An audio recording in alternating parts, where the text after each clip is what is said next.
The Mayo Experience. Mayo Experience. Mayo Experience. Mayo Experience. Experience.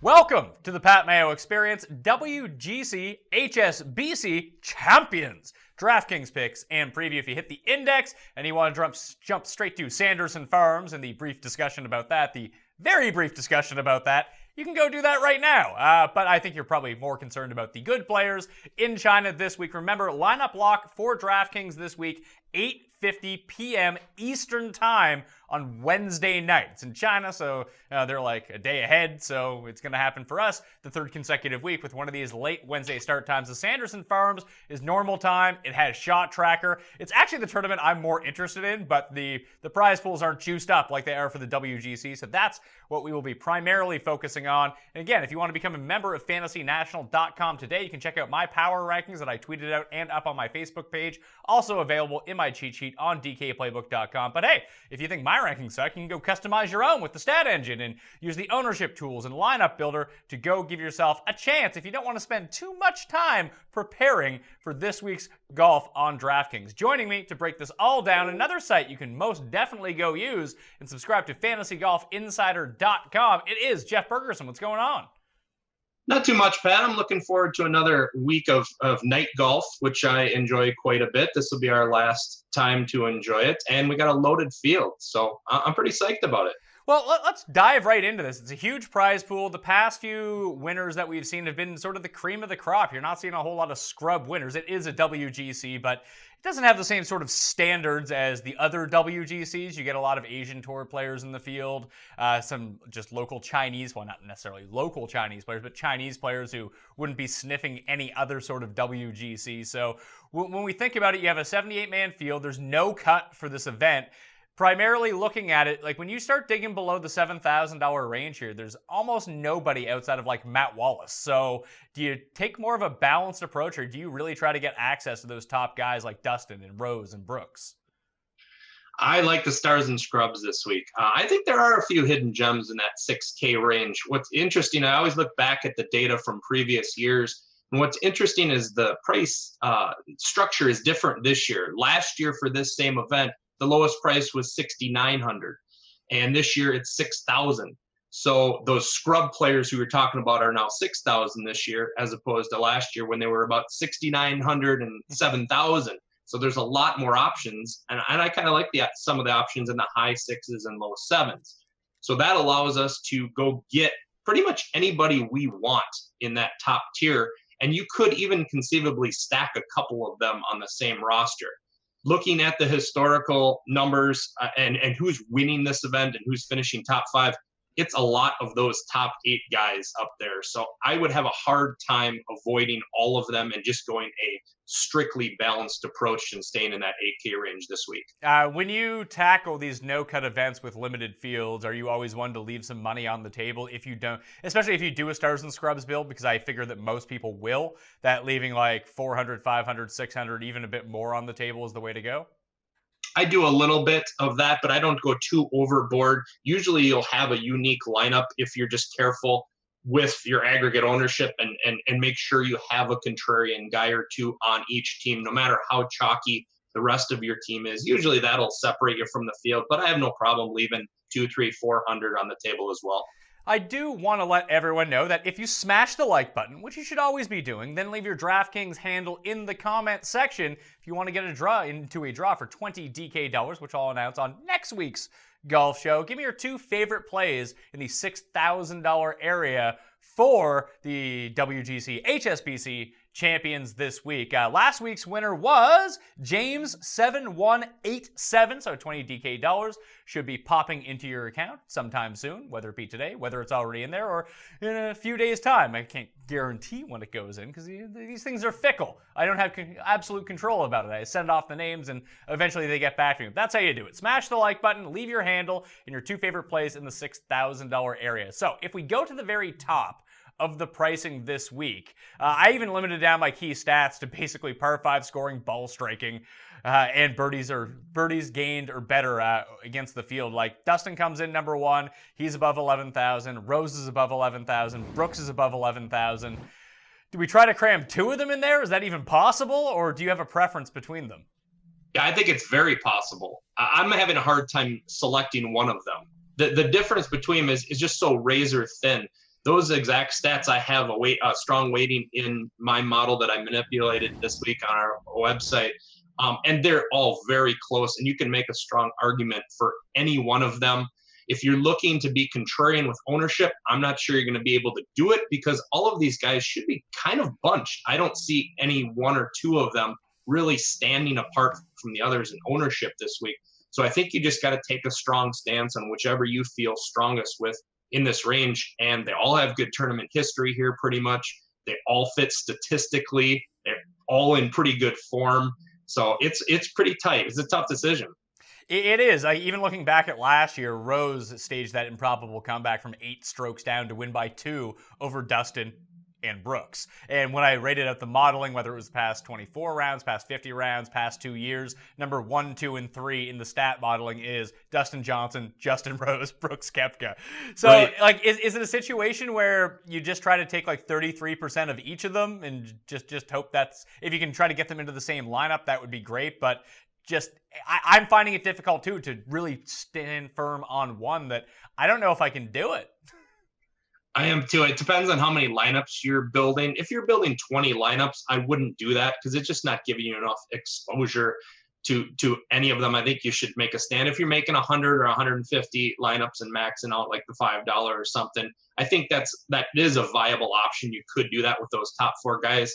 And you didn't mention Rory either in the stats, but he's up there and he's been playing pretty lights out as well through the FedEx Cup playoffs. He had a slip up at the PGA Championship, but otherwise he's played well here at Shashan. He's played well in WGC events over the last, I think 11. He has 8 top 5s.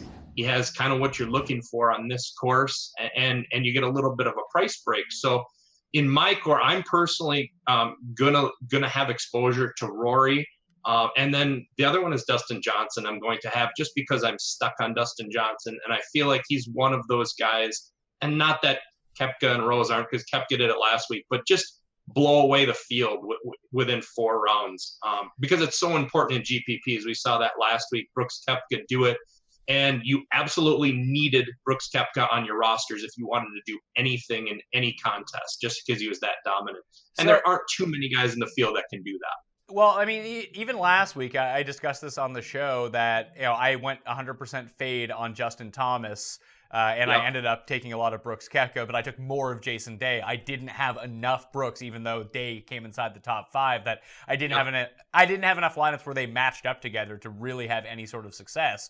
So when I look at it this week, is there a case you can make to fade the top 3 guys to load up on sort of a superstars lineup? If you start with Rory, maybe take Day, maybe take Hideki, or even just drop into that Finau, Molinari, Fleetwood, Rahm area and try to get 3 or 4 of those guys on a team. I think so. I like Finau a lot too. So that would be a decent stack there, is a Rory Finau, and then drop down to your mid 7K range. You could do it with just about anyone, but I'd like to have one of those 4 guys in just about every roster. I guess you could have your top player be Finau and maybe 2 other low 9K guys and then drop down to the low 7s. You could do that as well. I just don't like so much everyone in that mid 8K range because I'm not sure a winner is going to come out of that range, and you need a winner. So I have no problem with doing it with Rory. That's for sure. Do you have any sort of take on Day or Hideki, or are they not far enough away from the guys below them, like the Finaus, like the Fleetwoods, like the Caseys, that it's not worth the price? That's kind of what I was thinking is, Jason Day is just slightly below Rory in price, and it seems like where their games are at, Rory is kind of way above, and same with Brooks and Rose. Day is still not great tee to green. He looked better last week and it was improved, but if you look back at his last 24, 36 rounds, whatever it is, his tee to green game has not been there. Now Hideki's has kind of rounded into form. He's been really good as of late, so he could be a decent option there as well. I don't have a problem with Hideki either. It's just how I'm building my rosters. I'm going to go with one of those top 4 guys or 2 of them, and then drop down to Finau and then fill out from there. All right, so in the $9,000 area, you mentioned Finau. I like Finau as well. Molinari, Fleetwood, Rahm, Casey, Hatton, Noren is the rest of the $9,000 range. I have some sort of weird addiction to Tyrrell Hatton, and I'm just going to load up on him again. I feel like when you look at some of the other skill sets that have played well here, and it hasn't translated as much the past few years because the Dustin Rose Brooks show has been going on. Hideki's won here. You mentioned that Rory has played well here in the past. It's sort of the bomb and gouge that would probably lead you more towards Jon Rahm than anyone else in this area. But the ball striking for Tyrrell Hatton hasn't been there all 4 rounds, but even just last week, like 2 rounds in the 70s, then boom, boom, 60, 68, 66. He closed really well. I always like to see that. I feel like he's been on the cusp of one of these big wins for a while. We've seen him win all around the world. Why not Hatton this week? I'm with you with Hatton. I kind of had that same addiction with him, and he's never that highly owned. Yet statistically he matches up. He's always kind of in the mix. He hasn't popped with one of these a win in one of these big events, but on the Euro Tour he certainly has. He had a runner-up a couple of events ago. So I'm kind of with you. And at 9,100, you could easily feed him. Feed him into a lineup there with some others in the 8K range too. So, are you going to go to the Molinari, Fleetwood, Rahm, Casey? Casey's played well with this in the past, but I think I would go with Fleetwood, then Rahm, and fade the other two. Not that I dislike them, but again, you got to make some tough choices here. And this part in particular is tough, like the top 12 players, because they all seem to be way better than the next tier of guys. Not to take anything away from the Cantleys and Norens of the world, but these guys seem like they're on a different tier. Yeah, I wanted your take on who you think is going to be highest owned in this 9K range. Do you think Tommy is going to get a lot of exposure? Kind of like always you see an ownership clump in that mid 9K range. I think it's just a natural place that you can accompany a high price guy or start a balanced team. Do you think he's going to be owned?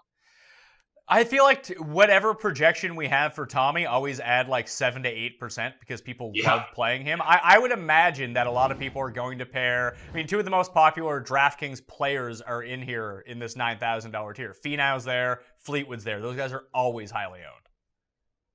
I agree with you. So I guess you could fade both of those guys, although they seem to produce a lot of value. I like Finau. I was kind of thinking Tommy would be heavily owned in this range, so you could pivot, although Jon Rahm's form has not been good at all. He was kind of middle of the road here last year, so I'm okay passing on him since you have to make decisions in this range. I'm going to pass on Casey. I owned a lot of him last week, but I just think the field's too tough.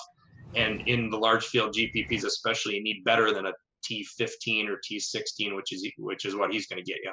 So, I mean, I like Rahm. I'll probably go to him. I'm a sucker for Rahm, and the fact that he hasn't been playing well, people hate his guts. So that kind of works in the favor of him right here.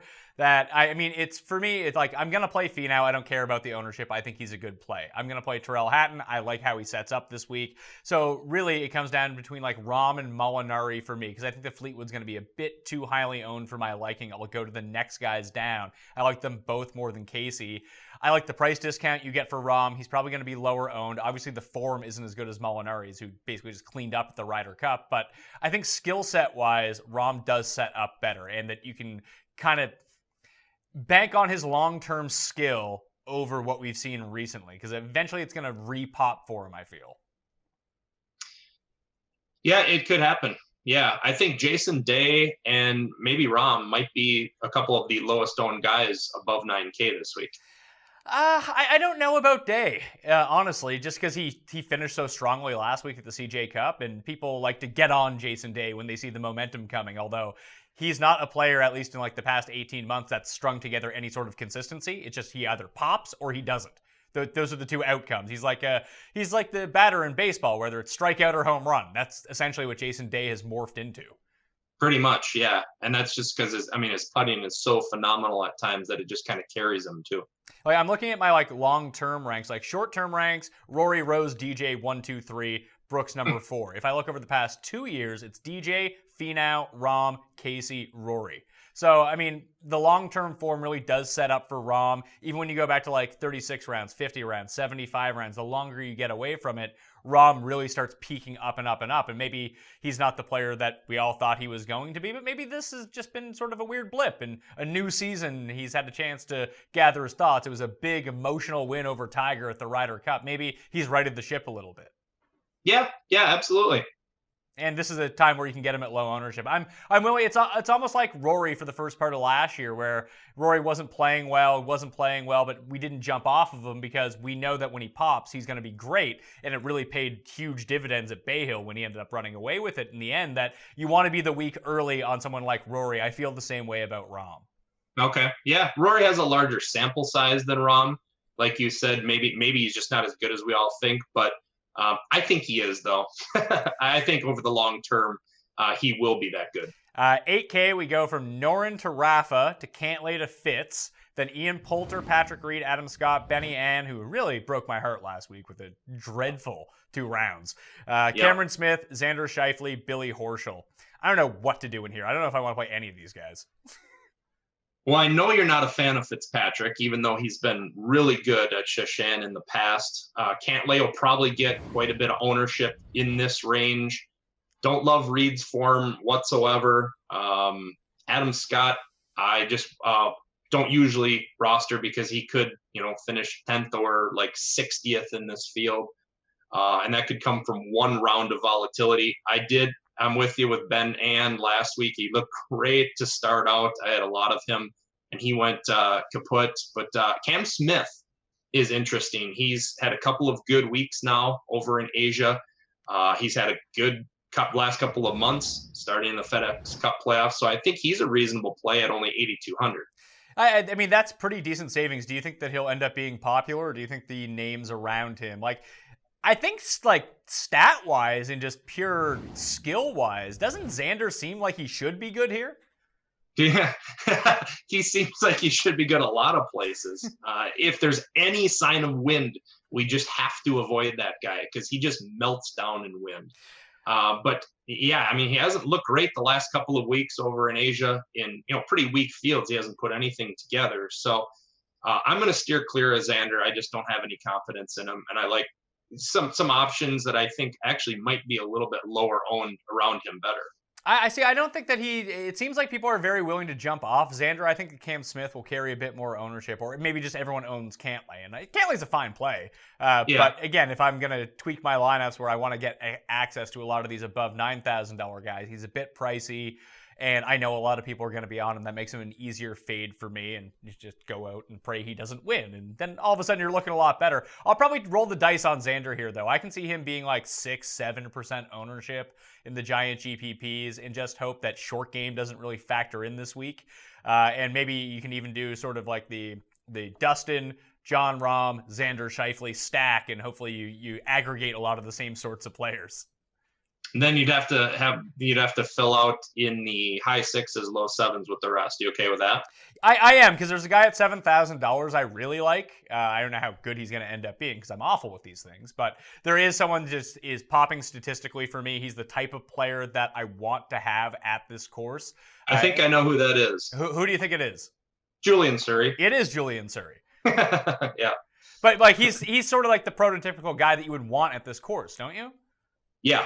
Scores on par 5s, can score on short par 4s. Statistically, he lines up really well, and he's in pretty good form coming in. I had high hopes for him at the start of the year, and he's gone through really good and really bad stretches, but he's kind of right in the midst of a pretty decent stretch right now. So 7,000 seems really cheap, and comparatively, I think he's as good of a player as some of the guys in the high 7s, low 8s. So when we look at this entire $7,000 range, it kicks off with Thorbjorn, ends with Surrey, and there's a whole bunch of Euro guys in between. You got your Kevin Nas and Keegan Bradley's mixed in there as well. Keegan I actually don't hate so much. I hate saying that out loud because it just sounds so disastrous, and every time I say it, it just turns out to be so awful for me. But if he can get the putter rolling a little bit, I think he should be pretty good. Yeah, I think he should be fine. You mentioned ball strikers, which I agree with, and that would put him right there at 7,500. He's been on kind of a roll in really good fields, so I'm okay with that. I also like Kyle Stanley, although I think he might be on the more popular side this week. He's kind of a prototypical player for this course. So we talked about this last year on your show for this event, Pat, that there, yes, a lot of bombers stand up, but you also have some lesser guys off the tee who are good ball strikers, have a good approach game, that have done well here. And Stanley's one of them. Looked good, really good here last year, and kind of fits the mold of that type player, like a Russell Knox type player who's also had some success here. Yeah, like Molinari's had success here. Cabrera Bayo's had success here. You mentioned like Ian Poulter is someone who's had success in the past. Matthew Fitzpatrick, Kyle Stanley with his T5 last year. Haotong is in this area too, and people just love loading up on Haotong in China. It feels like a hard fade though. I think so too. He has not played, with the exception of 1 year, has not played well at this event whatsoever. He's coming in with a couple straight top tens, and he's rolling, but he could attract ownership, and I would be okay fading him. Would you go back to Knox? Like, he hasn't played well since he won. No, I got to be off Knox. He just has not put anything together. Although he's had 2 really good performances here, I'm okay fading him. I like Eddie Pepperell at 7,300 a lot better, who's coming in just scorching hot, and he's only at 7,300. I'm okay with Thornborn at 79, and even Lucas Bjerregaard at 78. He's coming in red hot. Not sure what his ownership is going to be, but he's absolutely killing it on the Euro Tour.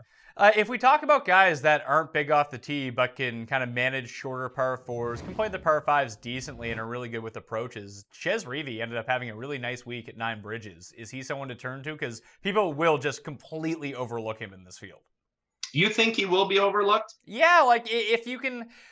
I mean, Knox is there. He's won at this course before. You mentioned Pepperell. I like Pepperell as well, but he's coming in hot.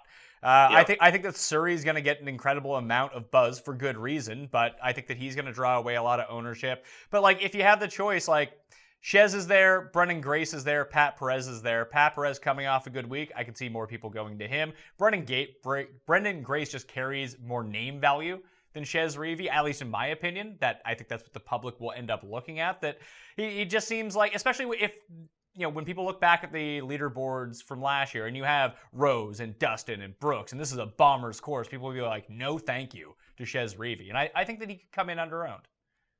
He definitely scores on par fives. Yeah. He just kind of fell apart for a brief period of time last week, but otherwise he was kind of cruising. He had a big lead, I think, into the second round even, and just kind of fell back. And then Brooks overtook him just because he's a far better player. But at 7,100, I wasn't sure about his ownership. I was projecting, 10 to 15% for him, just because people are going to have to come down to this 7K range if they're going to load up with the top tier guys. There are some decent options, like you mentioned down here. I kind of thought other people would gravitate toward Peters because that's kind of a magnet for a lot of DFSers as well. He's had a little bit of success here, but it just seems like he always attracts ownership. Well, that was the big key guy. I think that he will attract the most ownership from all the guys down here, and it will suck it away from everyone else. Like, who's a better play based on projection and then ownership going into it? Would you rather play a 23% Thomas Peters or a 10% Ryan Fox? Like, they're not that dissimilar.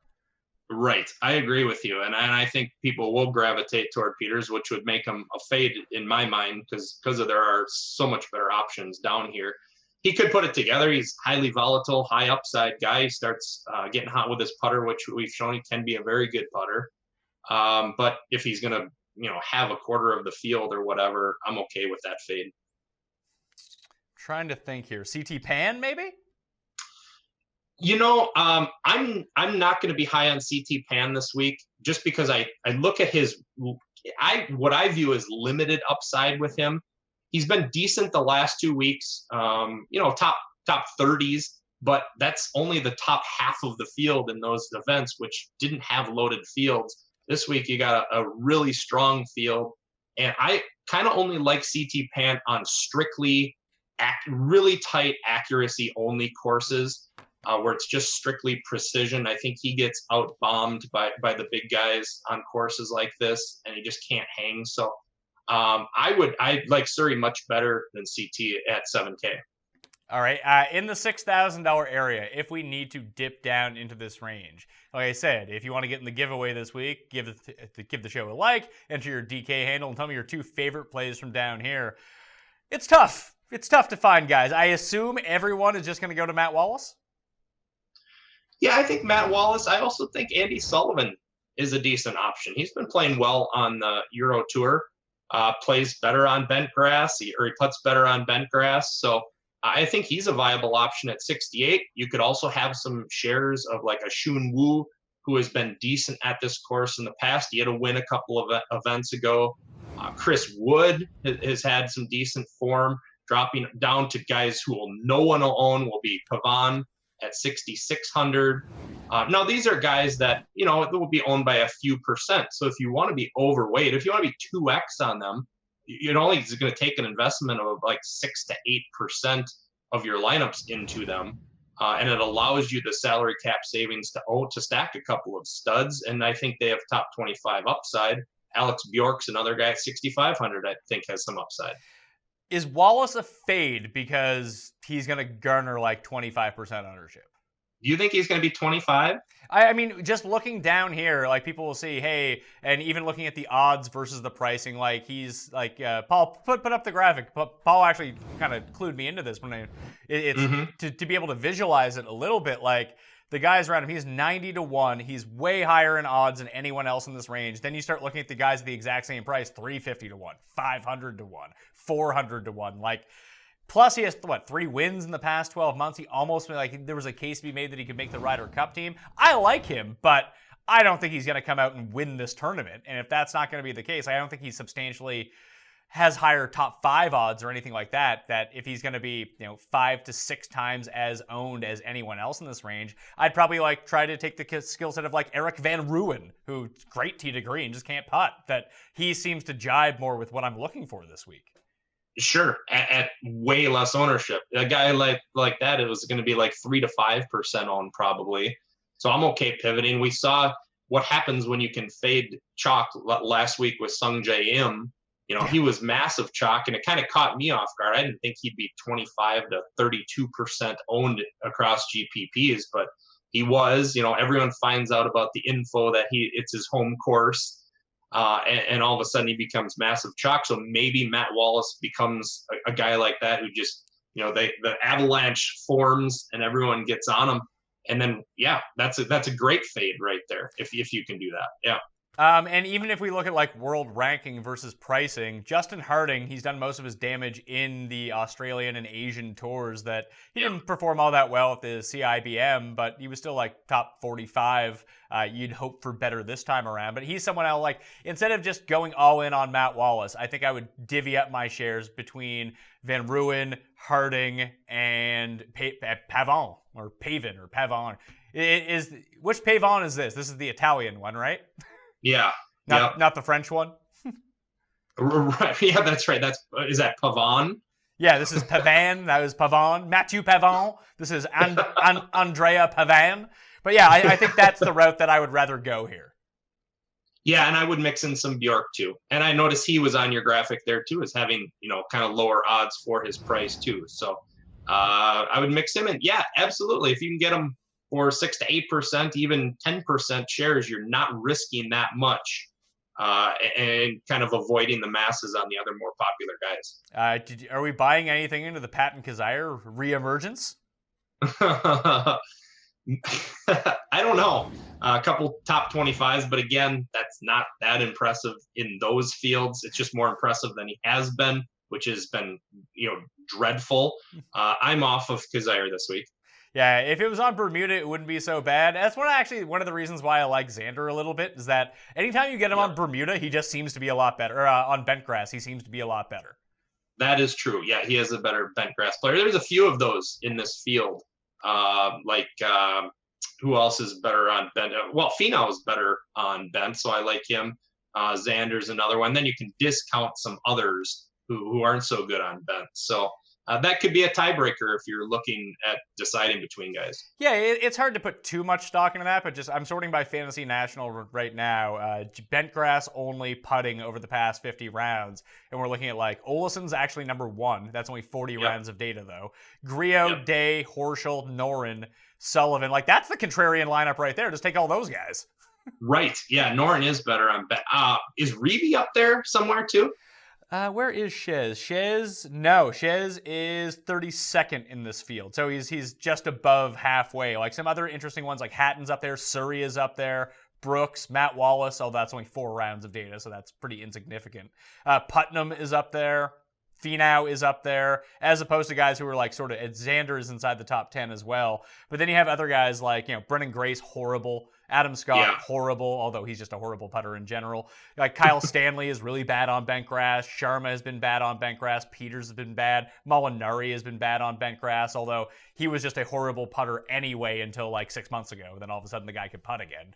So putting stats are really tricky, but I think I like what you said. If it comes down to a situation, using that as a tiebreaker makes more sense for me.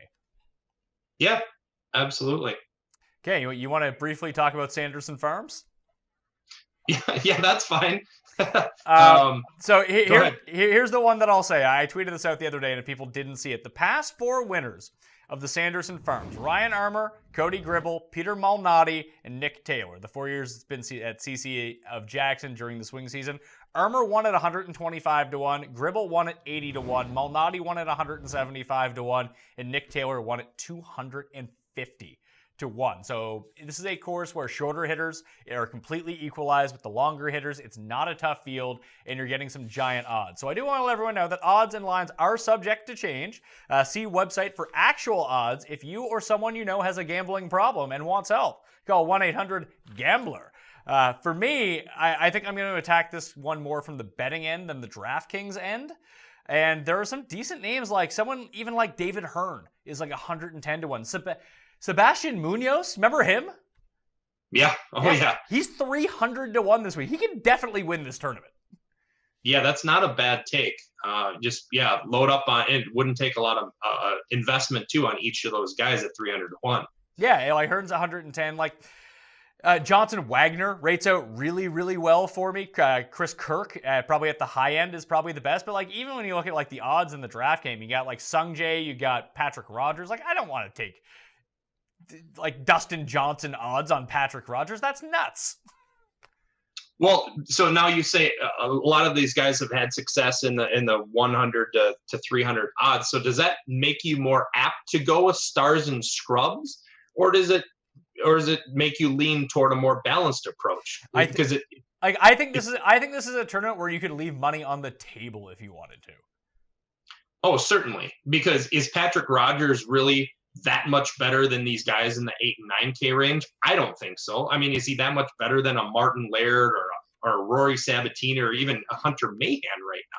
I actually think, like, if we think about like DraftKings plays in general, like if you go to the top, like I like Denny McCarthy a little bit. Aaron Badley has been playing really well. I don't love him at like 28 to 1, but DraftKings wise, that's really nice. You mentioned Rory Sabatini. He's a decent play. Johnson Wagner, I think, is a decent play. And then you get into the area. Like the 3 guys that I bet were Hearn, Duncan, and Munoz, all above 100 to 1, each way to the top 5. I am waiting for top 20 odds to come out because that might be a really nice way to attack this tournament. Those are sort of my favorites. Do you have any favorites? Yeah, I'm with you on McCarthy. So I liked him for Safeway.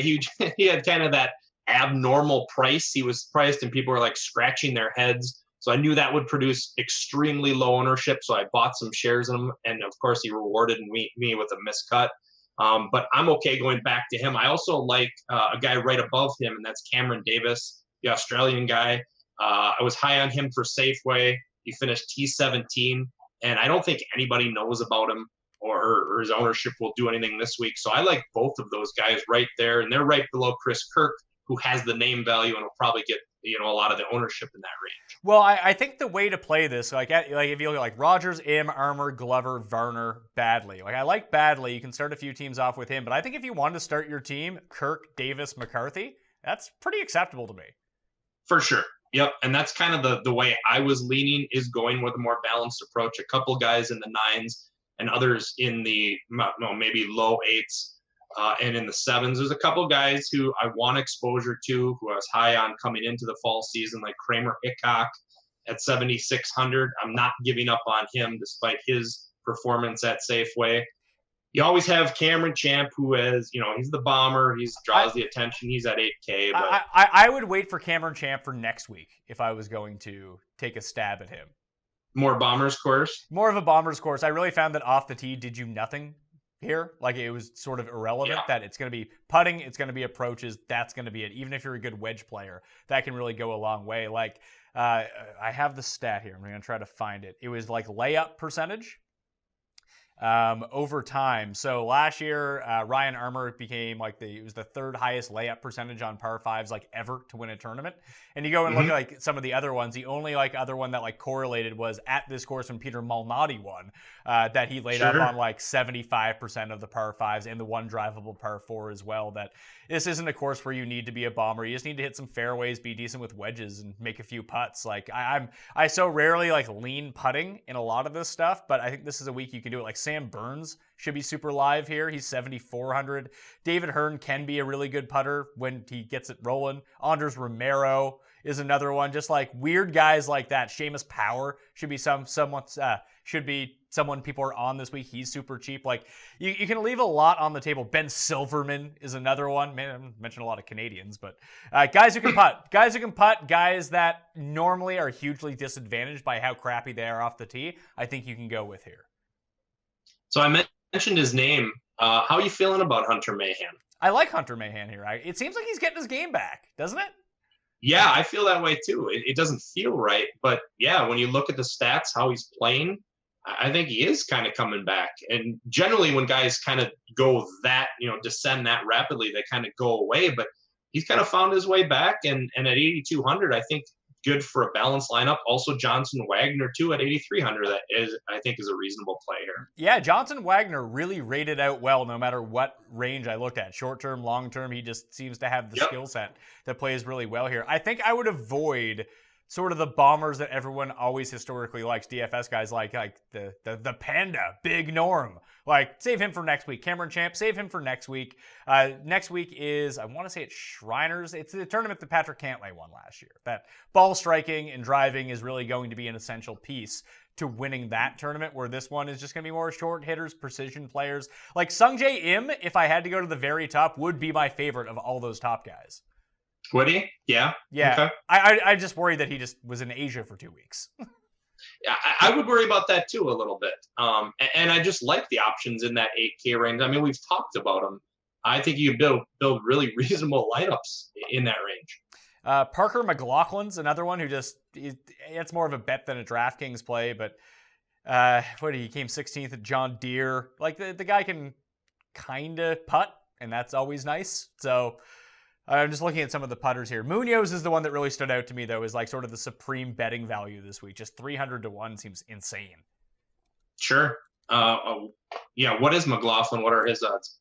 I couldn't even find him. Let's see. Okay. Parker, he's 350 to 1. So maybe that's more of a top 20 play. Right. One guy who stood out at 7,100, and we've known him for years and played him in DFS a few years ago, is Roberto Castro. He's at 7,100. He's interesting this week too. Yeah, I like Castro. Baroff was big on Castro as well. So yeah, I like I said, this is a week where I think you can realistically leave a lot of money on. Like Ryan Blom is another one I wouldn't be afraid to get behind. A great putter. He can score. We've seen him pop in a few places. He seems sort of like the prototypical guy that could contend at this tournament. Sure. So maybe I'll release my betting cheat sheet on Wednesday. I'll have a few long shots. I'm probably not going to play anyone from the top of the board, just like 6 or 7 guys from beyond 100 to 1, a bunch of first round leaders from beyond 100 to 1. And that's probably how I want to attack this week, because I don't really feel like, betting wise, do you feel like anyone's a real value over in China? Because I don't. No, not really, because I think it's going to be dominated by the big guys. So I don't think we're going to get a tremendous amount of value. I would throw a few bucks on those guys who have had some success on the Euro Tour, who have won overseas, like an Olesen or a Bjork or a Pepperell or something like that. I'm not sure what their odds are offhand, but I'd be okay, throwing a few bucks that way. But as far as a large investment, no, I don't see a great value bet there. Like the only one I kind of like, I guess you could go with Rahm at 20. That still seems too high. Hatton at 30 to 1 is probably my favorite, but I don't even know if I'm going to play that. If you wanted to say like, hey, this is a Noren rebound, Noren's on his way back, 35 to 1 is reasonable. But like the guys you're talking about, Pepperell is 75 to 1, Wallace is 90 to 1, Bjork's 150. Like, that tournament just might be a stay away betting wise for me. Like this is a pure DraftKings tournament for me. What is Surrey offhand, Pat? Surrey's 125. I might put a few bucks on that. I might play that top 10 or something like that. Sure. Like, it's 3-1 top 20. Top 10 I think is 5.5. It might be 6-1 if we get into it. But yeah, I have more interest from a betting perspective for the Sanderson Farms because it's almost like WNBA. Like, no one knows how to cap it. Right. Yeah, absolutely. So, anyway, Jeff, what's going on at fantasygolfinsider.com during the swing season? It's fall golf, so we got everything covered for fall. We got your stats, we got articles and everything. We're also doing a lot of football stuff. We've been absolutely rolling this fall in football. We're crushing. Zach is crushing cash games. And I don't know if this is true with you, Pat, is in the GPPs, I haven't had any big scorers this year, but I've been consistently profitable. And it's weird because like the Millie Maker cash line has sometimes been lower than the pay line in cash games, which is strange. So I find myself like profitable week after week in GPPs for the most part, which isn't usually the case. It's usually more volatile. I either, win big or lose big, but that hasn't been the case this year in DFS football. Yeah, for me, like I had a bad week 1 and week 2, and I had a horrible week last week. Just that all my guys got hurt or scored 0 points. That wasn't great. But yeah, I'm kind of with you. Like weeks 3, 4, 5, and 6, I don't even play cash games anymore. I just play purely GPPs, and I was coming away with no huge wins. Obviously, people would have heard about that if I had actually won a bunch of money. But I'm getting back 1.5 times, sometimes 2 times. I'm basically doubling my money playing GPPs, which is really strange. It's usually like, hey, I 10x my money, or I have 0 to show for it. Right, it is really strange. Gone are the days of there being a running back for 3K that steps in for an injured guy getting massive volume that you have reasonable ownership on. Now, they're never 3K. They're always more, and everyone knows about it, and everyone's on. Yeah, everyone was pretty aware of Nick Chubb last week, I think. That's right. Yeah, he's owned by just massive amounts.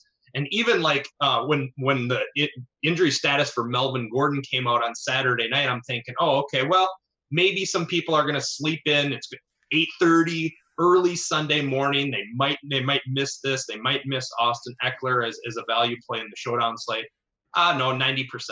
That's done. Of course. People are way too savvy these days because people are tuning in. They're getting the info they need. Yep, we're partially to blame too, right, Pat? Oh, yes, we are. Very much to blame.